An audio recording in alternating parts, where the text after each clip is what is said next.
ماموں کے گھر سے آنے والی خبر نے ہمیں پریشان کر دیا تھا۔ ماموں اچانک اس دنیا سے چلے گئے تھے۔ گلی میں شور شرابہ تھا، لوگ بڑی تیزی سے میرے ماموں جان کے گھر کی جانب جا رہے تھے۔ ماموں کی عمر اب بھی 50 سال تھی۔ ہم لوگ آج کل ماموں سے دور رہتے تھے، نہ جانے اس کی کیا وجہ تھی۔ میری ماں مجھے کہتی تھی کہ بیٹا، بے شک میرا بڑا بھائی ہے وہ، لیکن تم کبھی بھی اس کے گھر نہیں جانا۔ میں اس وجہ سے شبانہ سے ملنا جلنا بھی چھوڑ چکی تھی، لیکن میں یہ نہیں جانتی تھی کہ شبانہ پر کیا گزر رہی ہوگی۔ شبانہ اتنی خوبصورت تھی، اور پھر ساتھ ہی ساتھ وہ پڑھائی میں بھی بہت اچھی تھی، لیکن امی مجھے شبانہ سے ملنے بھی نہیں دیتی تھی۔ میں جب بھی شبانہ کے گھر جاتی، امی کہتی کہ بیٹا ایسی لڑکیوں سے دور رہو۔ میں نہ سمجھ پاتی کہ شبانہ میں ایسا کیا ہے، امی مجھے اس کے ساتھ اٹھنے بیٹھنے بھی نہیں دیتی۔ اب میرے دل میں تجسس بھی تھا، شبانہ کے لیے ہمدردی بھی، لیکن آج جب ماموں جان کی وفات کا پتہ چلا تو میرا دل دہل کر رہ گیا۔ میں نے سوچا کہ آج امی جان ماموں کے گھر جائیں گی، میں شبانہ کو جا کر تسلی دوں گی، اس کے ساتھ ہمدردی کروں گی، ورنہ ایسا نہ ہو کہ وہ بیچاری غم میں پڑی پڑی خود ہی اس دنیا سے رخصت ہو جائے۔ ممانی جان کو گزرے ہوئے بھی 2-3 سال ہو چکے تھے، اور اب ماموں جان بھی اس دنیا سے کوچ کر گئے تھے۔ ہمارے لیے بہت بڑا دکھ کا لمحہ تھا۔ مجھے سب سے زیادہ شبانہ کی فکر تھی، کیونکہ شبانہ ماموں جان کی اکلوتی بیٹی تھی۔ اب دنیا میں اس کا کوئی بھی نہیں رہ گیا تھا۔ میں شبانہ کے گھر سے پہلے پہنچی تھی، لڑکیوں کے ہجوم کو چیرتی میں شبانہ تک پہنچنا چاہتی تھی، لیکن جب میں باہر گئی تو مجھے پتا چلا کہ شبانہ کسی بھی لڑکی سے بات نہیں کر رہی، لیکن وہ اپنے کمرے میں بند ہے۔ میں نے یہی سوچا کہ شاید شبانہ اپنے باپ کے غم میں ڈال ہے، اس لیے میں جلدی سے اس کے کمرے کی طرف گئی۔ میں نے دیکھا کمرہ کھلا ہی ہوا تھا، لیکن شبانہ اپنے بال بکھیرے یوں بیٹھی تھی جیسے جنگل میں کوئی چڑیل ہوتی ہے۔ مجھے تو اس کی وجہ سے ڈر لگ رہا تھا۔ میں نے اسے آواز دی تھی تو اس نے میری طرف پلٹ کر نہیں دیکھا، بلکہ وہ اس طرح بیٹھی رہی۔ میں نے اسے دوبارہ آواز دی تو شبانہ اٹھ کر میری طرف یوں دوڑی جیسے مجھے مار ڈالے گی۔ تو کون ہے؟ تو میرا باپ ہے۔ نہیں شبانہ، میں تمہاری پھپھو کی بیٹی ہوں۔ کیا ہو گیا ہے تمہیں؟ خدا کا خوف کرو، ہوش کرو، ماموں جان اس دنیا سے چلے گئے ہیں۔ ہاں ہاں، میری بات سن کر شبانہ ایسے ہنسی جیسے اسے اس بات کی کوئی پرواہ نہ ہو، بلکہ اپنے باپ کے جانے پر وہ خوشی منا رہی ہو۔ کیا ہو گیا ہے شبانہ؟ میں نے ایک بار اس کی طرف دیکھا تو میری آنکھوں میں بھی خوف کے سائے لہرانے لگے۔ میں نے دیکھا شبانہ کی آنکھیں لال ہو رہی تھی، اس کے چہرے پر بے پناہ غصہ تھا۔ مجھے تمہاری تعزیت کی ضرورت نہیں ہے، چلی جاؤ یہاں سے۔ تعزیت ان کے ساتھ کی جاتی ہے جنہیں کسی کے مرنے کا دکھ ہو، مجھے اپنے باپ کے مرنے کا کوئی دکھ نہیں۔ شبانہ یہ کہہ کر نیچے بیٹھ گئی اور خالی فضا میں گھورنے لگی۔ کیا ہو گیا شبانہ؟ ہوش کرو، میں تمہارے ساتھ ہوں۔ میری امی ابو تم کو اپنے ماں باپ کی طرح سمجھو، ہم تمہیں کبھی بھی اکیلا نہیں چھوڑیں گے۔ ہاں تو میں کون سا اکیلی ہوں، میرے ساتھ تو 5۔ اتنا کہہ کر چپ ہو گئی اور میری طرف حیرت سے ابھی نظروں سے دیکھنے لگی۔ تمہیں پتا ہے ماریا، میں نے کیا کیا ہے؟ اگر تمہیں پتا چل گیا تو شاید تم کسی کو بھی بتا دو گی۔ نہیں، میں کسی کو نہیں بتاؤں گی۔ میں شبانہ کی حالت دیکھ کر ترس کھاتے ہوئے کہا، دیکھو میں نے اپنے باپ کو خود مارا ہے، مر گیا وہ، مر گیا وہ خبیث جس نے میری زندگی تباہ کی تھی۔ شبانہ کے منہ سے یہ الفاظ سن کر باہر موجود عورتیں بھی اندر کے کمرے میں آ گئیں۔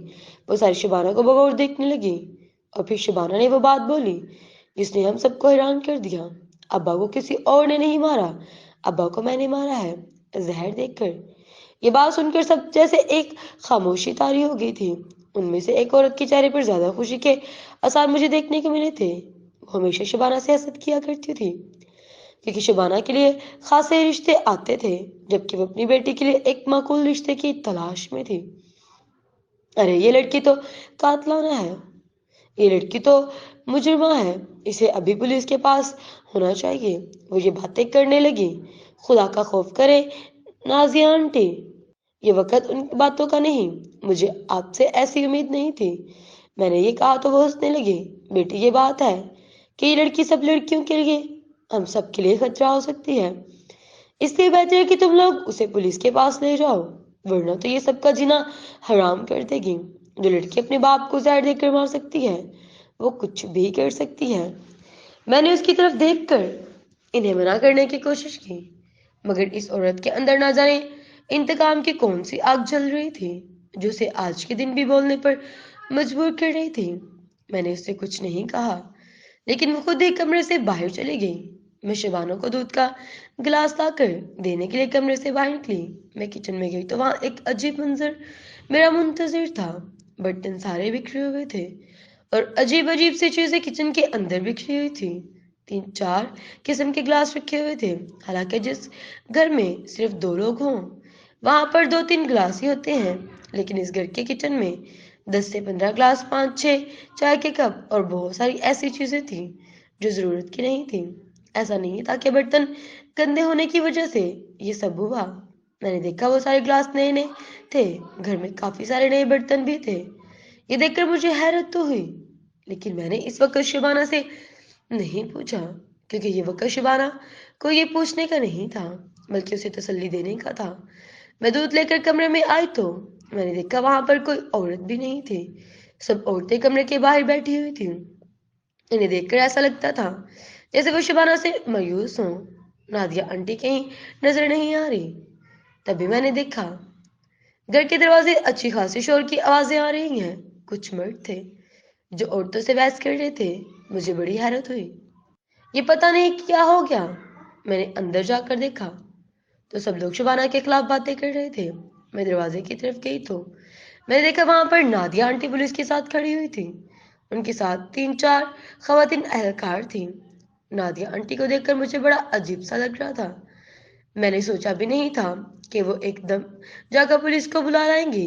میں نے سب خواتین سے کہا تھا کہ آپ کیوں آئی ہیں؟ کہنے لگی کہ ہم نے ایک مجرمہ کو پکڑنے کے لیے آئے ہیں۔ کہا آپ کا دماغ تو خراب نہیں ہو گیا؟ جس گھر میں اتنا بڑا حادثہ ہوا ہے وہاں پر کوئی کیسے یہ بات کر سکتا ہے؟ ایک بیٹی یہ اپنے باپ کو زہر دے کر مار، بڑا بیٹی کو اپنے باپ سے کیا دشمنی ہو سکتی ہے؟ مجھے آپ سے یہ امید نہیں تھی۔ اور لوگ کس کے کہنے پر یہاں آئے ہیں؟ کم سے کم آپ کے پاس کوئی FIR یا رپورٹ تو ہونی چاہیے۔ ایک معمولی سی لڑکی پر اتنا بڑا الزام لگاتے آپ لوگوں کو شرم آنی چاہیے۔ بی بی ہمیں زیادہ شرم و حیا کا بھاشن مت دو۔ ہم لوگوں کو پتا ہے کہ ہم نے کیا کرنا ہے۔ قانون سے بڑی کوئی چیز نہیں ہوتی۔ اس لڑکی نے قانون کو توڑا اور اپنے باپ کو زہر دیا۔ آپ کے پاس اس بات کا کیا ثبوت ہے؟ ہم یہاں پر ثبوت ڈھونڈنے ہی تو آئے ہیں۔ پہلے ہم اس لڑکی کو اٹھا کر تھانے لے جائیں گے اور پھر جا کر وہاں دیکھیں گے کہ یہ ثبوت بتاتی ہے۔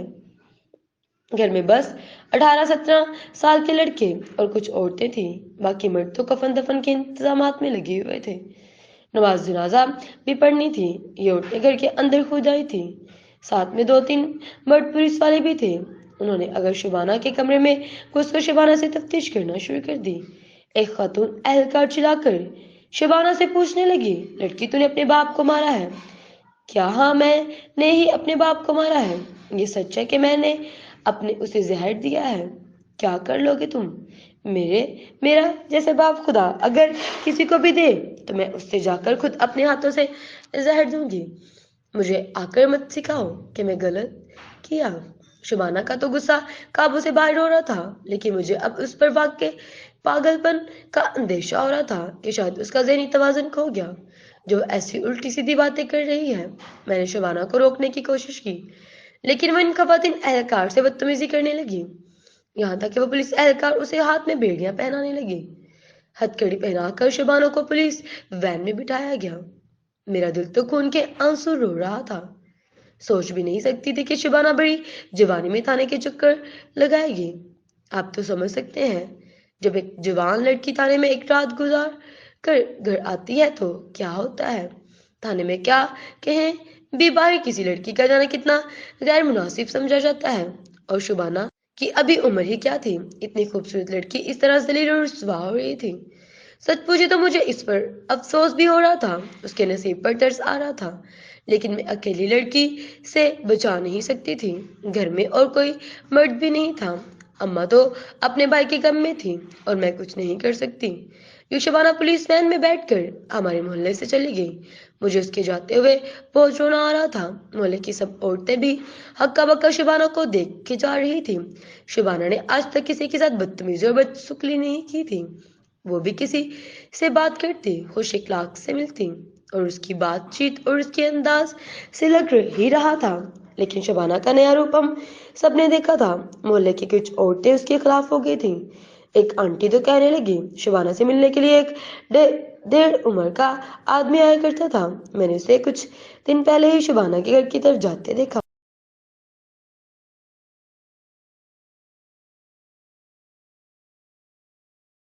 وہ بھی اس وقت جب کوئی گھر پر نہیں تھا. وہ عورت ویسے جھوٹ نہیں بولتی تھی، نہ ہی اس کی عادت چگلی کرنے کی تھی. جب اس کے منہ سے میں نے یہ بات سنی تو مجھے شبانہ پر واقعی تھوڑا تھوڑا شک ہونے لگا.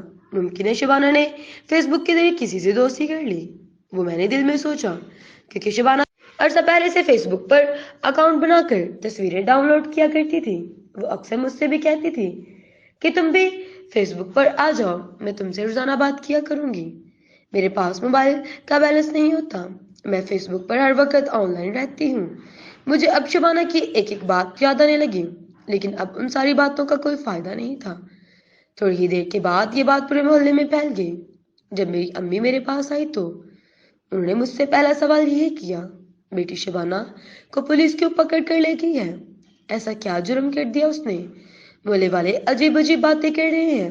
امی آپ خود ہی تو کہتی تھی کہ شبانہ ایک خراب لڑکی ہے، تو جو باتیں کر رہے ہیں کیا پتہ چل سچ ہو. میری امی بات سن کر پریشان ہو گئی. بیٹی میرے کہنے کا مطلب یہ تو نہیں تھا خدا نہ خواستہ کہ شبانہ بد کردار ہے. میں تو بس اتنا کہتی تھی کہ وہ موبائل وغیرہ کا بے انتہا استعمال کرتی ہے. تم بھی اس سے دور رہو تو بہتر ہوگا، ورنہ تمہاری پڑھائی پر دھیان نہیں رہے گا. میں نے کب کہا کہ شبانہ کوئی قاتلانہ مجرمہ ہے؟ خدا کا خوف کرو، جا کر اپنے بھائی کا بلا لاؤ. امی اتنی فکر مند ہو گئی تھی. امی کہہ رہی تھی کہ میں نے پچھلے مہینے بھی شبانہ کو بہت پریشان دیکھا تھا. تم اس سے جا کر پوچھتی، بات کرتی کیا ہوا ہے، بجائے اس کے تم نے لوگوں سے اسے پولیس کے حوالے کر دیا. میں امی کو کیسے بتاتی کہ شبانہ کو پولیس کے حوالے میں نے نہیں کیا، بلکہ یہ ساری نادیہ آنٹی کی کارستانی ہے. کسی کو بتانے کا کوئی فائدہ نہیں تھا. میں نے جا کر اپنے بھائی کو ساری بات بتا دی.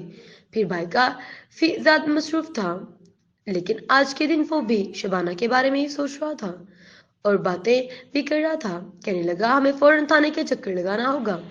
شبانہ کے بارے میں ہمیں جا کر نہ صرف ضمانت کروانی ہوگی بلکہ پولیس اسٹیشن میں صفائی دینا ہوگی. شبانہ اپنے ابا کے جانے کے بعد ایسی ہو گئی ہے، ظاہر ہے کہ اس کی ماں بھی نہیں. باپ کے جانے کا غم اس کے ذہن پر سوار ہو گیا ہے کہ وہ اپنے باپ کے بارے میں بری باتیں کرنے لگی ہے. مجھے نہیں لگتا کہ اس نے کوئی بھی زہر وغیرہ دیا ہے. میں اپنے بھائی کی باتیں سن کر کچن والی بات پر یاد کرنے لگی، جہاں پر بے انتہا گلاس اور پیالیاں بکھری پڑی تھیں. بھائی کو میں نے یہ ساری باتیں بھی کہیں. کہنے لگا یہ کام تو ہماری اماں بھی کرتی ہیں. جب ان کا برتن دھونے کا موڈ نہیں ہوتا تو وہ اندر سے اور برتن نکال لیتی ہیں، پھر سارے دھو کر واپس رکھ دیتی ہیں. ان میں کوئی انہونی بات نہیں. تم فی الحال ایسی باتیں مت سوچو، میرے ساتھ پولیس اسٹیشن چلو. تمہارا پولیس اسٹیشن چلنا اس لیے ضروری ہے تم شبانہ کی دوست بن کر گواہی دو گی کہ تم نے کبھی بھی شبانہ کو کوئی غلط کام کرتے نہیں دیکھا. اور پھر بھائی تایا اور ابو کو لے کر کبھی بھی پولیس اسٹیشن پہنچ گئے. پولیس اسٹیشن پہنچ کر ہم نے جا کر شبانہ سے ملاقات کی درخواست کی. پتہ چلا کہ شبانہ ابھی تک تھانے میں ہی بند ہے اور اس سے عورتیں والے سیل میں رکھا ہے. مجھے یہ سب بہت عجیب لگ رہا تھا. میں نے شبانہ کے پاس جا کر اس سے پوچھا تو وہ پھوٹ پھوٹ کر رونے لگی. اس کی آنکھوں سے بے انتہا آنسو نکل رہے تھے. اسے دیکھ کر مجھے افسوس ہونے لگا.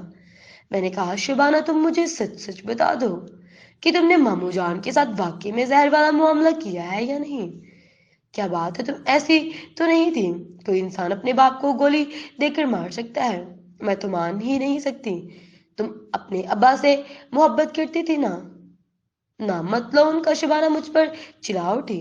پھر اس نے اپنے بالوں کو پکڑ لیا اور جھومنے لگی جیسے مزار پر کوئی پاگل دیوانی عورتیں ہوا کرتی ہیں. خدا کے لیے شبانہ ہوش میں آؤ، میں تمہیں اس حال میں نہیں دیکھ سکتی. میں یہ باتیں کر رہی تھی کہ میرا بھائی آ گیا. بھائی کے ساتھ ایک سفید کوٹ والا ڈاکٹر بھی تھا۔ ڈاکٹر صاحبہ مجھے بتا دیں کہ مریضہ آپ کو نارمل لگ رہی ہے یا نہیں؟ نہیں، یہ تو بالکل ذہنی مریضہ ہے، ان کو بہت سخت علاج کی ضرورت ہے، اگر ان کا علاج نہ کیا گیا تو ان کو مزید نقصان ہو سکتا ہے۔ یہ کہہ کر انہوں نے پولیس والوں کو بہت زیادہ قائل کرنے کی کوشش کی کہ شبانہ نے کوئی جرم نہیں کیا، بلکہ ابا کی وفات میں اس کی ذہنی توازن کو بگاڑ دیا ہے، وہ الٹی سیدھے باتیں کر رہی ہے۔ پولیس والے نے کہا کہ شبانہ کوئی چھوٹی بچی نہیں، اس سے پہلے تو ہم نے نہیں سنا کوئی لڑکی اپنے باپ کی موت پر پاگل ہو گئی ہو۔ بھائی میری بات سمجھ گیا تھا۔ دراصل پولیس والے کچھ رشوت لینا چاہتے تھے تاکہ وہ شبانہ کو رہا کر دے۔ انہوں نے FIR بھی کاٹ لی تھی۔ یہ لوگ بس آ کر شبانہ کو گھر سے اٹھا لے گئے تھے اور ایک جگہ بند کر دیا، جو کہ بڑی عجیب بات تھی۔ میرے بھائی نے پولیس والوں کو وہی پر رشوت دے دی کیونکہ ان لوگوں نے FIR نہیں کاٹی تھی۔ FIR کاٹ لیتے تو پھر زیادہ مسئلہ ہوتا، تاہم لوگ شبانہ کو گھر لے آئے۔ لیکن مجھے میرے بھائی نے یہ کہا تھا کہ شبانہ کو اسپتال لے جانے کی ضرورت ہے۔ بھائی اپنے دوست کے ساتھ شبانہ کو لے کر اسپتال چلے گئے، جبکہ میں گھر پہ آ گئی۔ بھائی مجھے اماں کے ساتھ چھوڑ کر اسپتال چلے گئے تھے۔ ہم سب کو شبانہ کی فکر ہو رہی تھی کیونکہ شبانہ اپنے ماں باپ سے محروم ہو چکی تھی۔ ماں باپ کا سایہ شبانہ کے سر سے اٹھ چکا تھا۔ زندگی میں بس تو ماں باپ ہی ہوتے ہیں جو انسان کا خیال رکھتے ہیں۔ اب شبانہ اس دنیا میں اکیلی تھی۔ میں اور امی شام کے وقت پر فروٹ لے کر ہاسپٹل کے لیے نکل گئے۔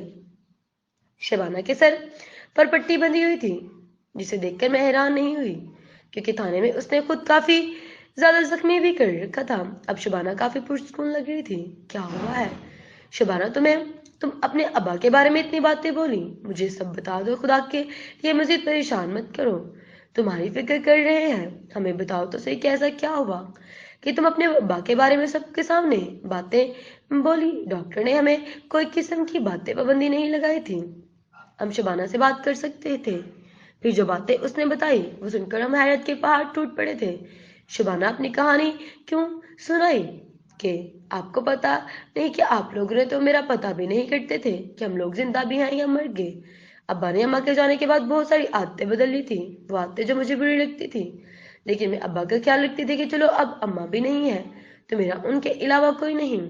ابا کو وقت پر کھانا بنا کر دیتی۔ ابا نے دفتر جانا بھی چھوڑ دیا تھا، ان کی 6 مہینے کی پہلے نوکری بھی چھوٹ گئی تھی۔ اب ابا کے پاس گھر میں خرچہ کرنے کے لیے کچھ بھی نہیں تھا۔ ایک دن کہنے لگے کہ مجھے اپنی ماں کا زیور دو، میں بیچ کر ان کو جوا کھیلوں گا، جوے سے بڑا پیسہ آتا ہے۔ میں حیران ہو گئی ابا کے منہ سے یہ باتیں سن کر، لیکن ابا تو بے حد کر دی۔ امی کا دیا ہوا زیور سارا مجھ سے لے کر جا کر سنار کو بیچ دیا۔ جو پیسے ملے کہنے لگے میں ان کو 2 گنا کر دوں گا، ایک حصہ میں گھر پر خرچ کروں گا اور دوسرا حصہ کاروبار پر۔ مجھے تو سمجھ نہیں آتی تھی کہ ابا کو اتنی بیوقوفانہ بات کس نے بتائی تھی۔ ابا نے پیسے جوے میں لگا دیے اور پھر کیا تھا، جو انسان ہمیشہ ہارتا ہی ہے، اگر جیت بھی جائے تو جیت وقتی ہوتی ہے۔ ابا نے وہ پیسے ہار دیے۔ جب ابا گھر آئے تو وہ اس قدر غصے میں تھے کہ میں بتا نہیں سکتی تھی۔ مجھے کہنے لگے کہ میں سیر کی جان نکال دوں گا، اس کا گریبان پاڑ دوں گا، اس نے میرے ساتھ دھوکہ کیا ہے۔ اصغیر کی باتیں کرتے کرتے سو گئے اور پھر جب صبح اٹھے تو ساری باتیں بھول چکے تھے۔ ان کے اندر پہلے والا جواری تھا۔ کہنے لگے کہ میں گھر سے ایسی بیچ لیتا ہوں، اس بار میں ہاروں گا نہیں، تم دیکھ لو نا، جو نقصان مجھے ہوا ہے میں وہ بھی پورا کروں گا۔ ابا گھر سے چلے گئے، لیکن جب آئے تو اکیلے نہ تھے، ان کے ساتھ 2-3 اور بھی تھے۔ میں نے دیکھا ابا نشے میں دھت تھے اور پھر وہ آدمی کہنے لگے ہم گھر سے کچھ چیزیں اٹھانی ہے، تمہارا باپ جوے میں سب کچھ ہار گیا ہے، اب یہ چیزیں بیچ کر ہماری شرط پوری کرے گا۔ میں گھر میں اکیلی تھی، مجھے ان آدمی سے خوف آنے لگا۔ میں نے نہیں سوچا تھا کہ کبھی اس طرح اتنے سارے مردوں سے بات چیت کروں گی، لیکن اس دن مجھے ان 5 لوگوں نے بات کرنی پڑی۔ میں نے بڑی طریقے سے ان سے کہا کہ اگر آپ لوگ بیٹھے میں آپ کے لیے چائے بنا کر لاتی ہوں۔ میں کچن میں چلی گئی، ڈھیر ساری چائے بنائی اور ایک پیالے کے اندر میں نے اچھا خاصا زہر ڈال دیا، اور یہ زہر اس شخص کے لیے تھا جو مجھے گھور رہا تھا۔ میں کیا جانتی تھی کہ وہی زہر والی پیالی میرے ابا پی لیں گے، میں یہ ہمیشہ کے لیے پچھتاتی رہ جاؤں گی۔ کاش ابا اس دن ان لوگوں کو گھر نہ لے کر آتے اور نہ ہی میرے ذہن میں اس شخص کے لیے نفرت کے جذبات آتے. میں اس کی جان لینے کے در پہ ہو گئی. مجھے پتا نہیں کیوں اتنا انتقام کیسے سوچا. کاش میں اس وقت تھوڑے عقل اور ہوش کے ناخن لیتی یا ابا وہ چائے نہ پیتے. لیکن انسان کی زندگی میں تو وہی ہوتا ہے جو اللہ تعالیٰ نے اس کے نصیب میں لکھا رکھا ہوتا ہے. انسان جتنی مرضی کوشش کر لے وہ کبھی بھی چاہ کر بھی ہونی کو نہیں روک سکتا. اس لیے ہر قدم اٹھانے سے پہلے احتیاط سے سوچا کریں کہ اس کا بھاری نقصان نہ اٹھانا پڑے. اللہ حافظ.